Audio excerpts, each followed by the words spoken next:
সকালে ঢাকার বাজারগুলো ঘুরে দেখা গেল ক্রেতা শূন্য। দোকানদারেরা সবজি সাজিয়ে বসে আছে, অথচ ক্রেতা বা খদ্দের নেই। জানতে চাওয়া হলে তারা উত্তর দিল, যা কেনা তা তো হয়েই গেছে, আর বাকি যতগুলো লোক ছিল ঢাকায় তারা ঢাকা ছেড়ে ঢাকার বাইরে চলে গেছে। কিন্তু তাহলে এই সবজিগুলো এনে বাজারে কি হবে? তারা বসে আছে খদ্দেরের অপেক্ষায়, অথচ খদ্দের নেই।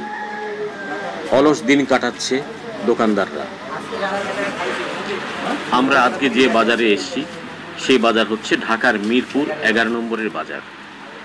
এতে গেল বাজারের অবস্থা। বাকি যে দোকানদারেরা বসে আছে তারা বলছে, এই সবজিগুলো কিনে আমরা কার কাছে বিক্রি করব? পেঁয়াজের দামও কম, আলুর দাম যে বেশি খুব তাও নয়। বাকি সবজিগুলো তো কাঁচা সবজি, এগুলো যদি বিক্রি করতে না পারে তাহলে পচে যাবে।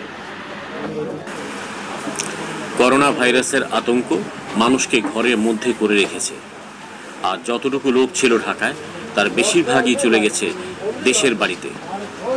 আর দোকানদাররা বসে আছে মাস্কবিহীন অবস্থায়। এ তো গেল শুধু বাজারের অবস্থা। পুরো ঢাকাটা ঘুরে দেখা যাবে যেন এক ভৌতিক পরিবেশ সৃষ্টি হয়ে আছে, জনমানব শূন্য ঢাকা। আসলে করোনা ভাইরাসের আতঙ্ক মানুষকে তাড়া করে বেড়াচ্ছে। দর্শক, আপনিও বাসায় থাকুন, বিনা দরকারে ঘরের বাইরে আসার কোনো দরকার নেই। আতঙ্ক কাটলেই না হয় আবার দেখা হবে।